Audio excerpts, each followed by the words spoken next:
नमस्ते dear aspirants, I hope आप सभी अच्छे होंगे। आज हम मेजर्स ऑफ डिस्पर्सन की बात करने वाले हैं कि डाटा का जो डिस्पर्सन होता है, जो वेरिएबिलिटी होती है, उसको हम किस तरह से मेजर करते हैं।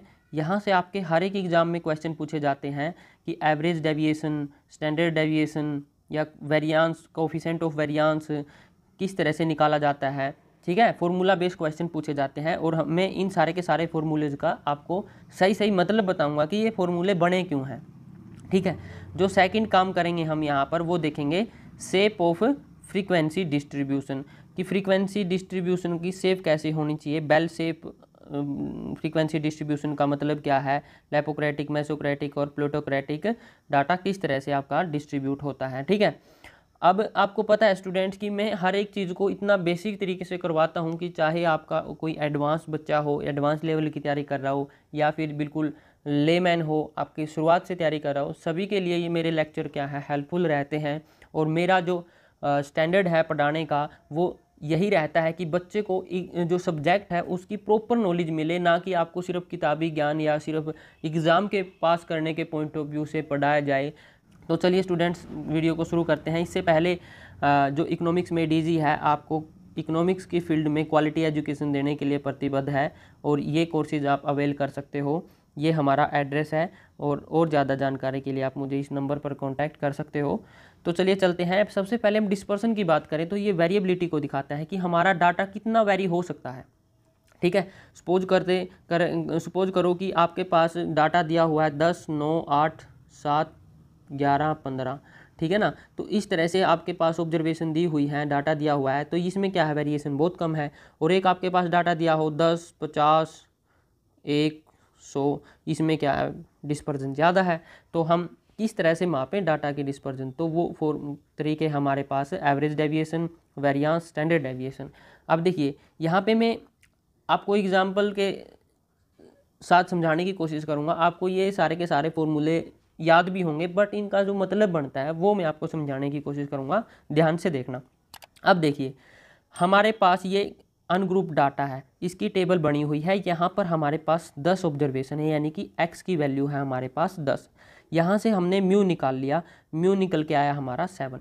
अब देखिए स्टूडेंट, आपको क्या करना है, जो म्यू आया ना, ये म्यू, इस म्यू को हर एक x में से घटा देना है। देखिए ये x माइनस म्यू कर देना। इससे होगा क्या, आपको ये पता चल जाएगा कि जो चेंज है म्यू से x का वो कितना है। अब आपको जो ये प्लस माइनस है इनको नेगलेक्ट कर देना है, बार लगा दिए मैंने यहाँ पर, एब्सोल्यूट टर्म में आपने माप दिया। तो यहाँ पर तो बार लगाने से क्या हुआ, आपका जो समेशन बढ़ा ना इनका, फिर हमने इसको जोड़ दिया, वो 12 आ गया। 12 आने से क्या हुआ यहाँ पर, फिर हमने n यानी कि जितने हमारे पास x थे उसकी संख्या से इसको डिवाइड करवा दिया, तो 1.2 हमारे पास आंसर आ गया कि नहीं आ गया। ये हमारा एवरेज डेविएशन है। अब देखिए एवरेज डेविएशन, एवरेजली डेविएशन कितना है, कहाँ से, हमारी n ऑब्जर्वेशन से। यहाँ से आपको क्या समझ में आया कि आप 1.2 पॉइंट एवरेजली डेविएटेड हो हर एक ग्रेड से, x से, समझ में आया ना, 1.2। तो ये हमारा सबसे बेसिक फॉर्मूला हो गया। अगर हम इससे अगले वेरिएंस की बात करें तो आपको यहाँ पर से बार हटा के इसको स्क्वायर कर देना है, तो यहाँ पर वेरिएंस का हमारे पास फॉर्मूला हो जाएगा, जिसको हम सिग्मा स्क्वायर से डिनोट करते हैं। ठीक है, अब सिग्मा स्क्वायर से डिनोट करते हैं, यहाँ पर हमने कुछ नहीं किया, सिर्फ इसको स्क्वायर करके सिंथेसाइज करने की कोशिश कर रहे हैं हम। और यहाँ पर जो वैल्यू आई है आपकी वो देखिएगा 2.2 आई। ठीक है ना, 2.2, यहाँ पे 1.2। देखिए ये अलग क्यों है, देखिए डाटा की करैक्टरिस्टिक्स के हिसाब से कई जगह आपका एवरेज डेविएशन काम कर जाता है, कई जगह आपका वेरियांस, और कई जगह आपका स्टैंडर्ड डेविएशन काम कर जाता है। अब स्टैंडर्ड डेविएशन सबसे ज़्यादा यूज़ में रहता है। इसका जो फॉर्मूला है वो वेरियांस के फॉर्मूले का अंडरूट कर दो तो आपका यहाँ पे सिग्मा रह जाएगा, और ये हमारे पास स्टैंडर्ड डेविएशन हो गया। ठीक है, अब यहाँ पे आपको जो वैल्यू आई देखिएगा, स्टैंडर्ड डेविएशन की वैल्यू 1.48 आई इस डाटा के हिसाब से, इस टेबल के हिसाब से। हमारे पास वेरिएंस की वैल्यू आई थी 2.2, यानी कि 1.2, 1.48, 1.2.2। देखिए इन दोनों एक्सट्रीम वैल्यूज़ के बीच का रास्ता कौन दिखा रहा है, स्टैंडर्ड डेविएशन। इसलिए स्टैंडर्ड डेविएशन को सबसे ज़्यादा मान्यता प्राप्त होती है, ज़्यादा यूज में आता है, कि ना तो ये इस तरफ झुकाव करता है ना ये इस तरफ झुकाव करता है। समझ में आया ना। तो इसके साथ हम चौथी बात कर लेते हैं coefficient of variance. Coefficient of variance हमको रिलेटिव स्प्रेड ऑफ डाटा दिखाता है, यानी कि रिलेटिव डिस्पर्जन में दिखाता है। रिलेटिव का मतलब किसके रिलेटिव में, म्यू के रिलेटिव में। अब देखिए स्टैंडर्ड डेविएशन मान के चलो आपका 1.48% आया ना, 1.48 वैल्यू आई। इसको आपने म्यू से कंपेयर करना है, यानी कि म्यू से आपका स्टैंडर्ड डेविएशन कितना परसेंट है, तो वो आपका 21% है। यानी कि जो आपका पूरे का पूरा जो डाटा है उसका जो म्यू है उससे आपका स्टैंडर्ड डेविएशन एवरेजली 21% इधर उधर है।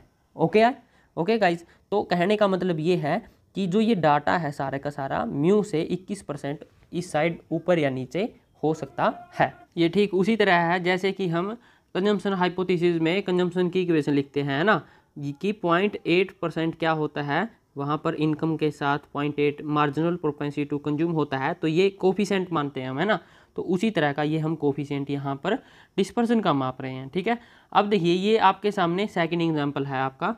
यहाँ पर मैंने जो डाटा लिया है वो ग्रुप डाटा लिया है, ठीक है।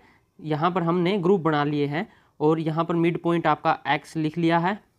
ये एक्चुअल नंबर ऑफ ऑब्जर्वेशन नहीं होती, इस डाटा यानी कि इन ग्रुप्स का मिड पॉइंट होता है। जैसे 1920 से 1940 तक का बीच का पॉइंट 19.30 हो गया, ठीक है।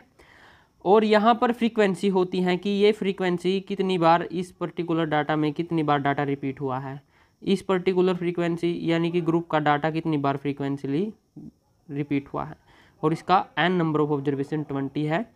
यहाँ पर हम देखते हैं फॉर्मूले कैसे बदल जाते हैं। जैसे कि प्रीवियस वीडियो में हमने देखा था ना कि फ्रीक्वेंसी यहाँ पर मल्टीप्लाई हो जाती है सारे के सारे फॉर्मूलों में, तो आपके ये तीनों के तीनों फॉर्मूले वैसे ही हैं, बट यहाँ पर एक चीज़ तो फ्रीक्वेंसी की है जो कि आपका मल्टीप्लाई हो जाती है, और दूसरा स्टैंडर्ड डेविएशन और वेरिएंस में आपका n-1 हो जाता है, ठीक है ना।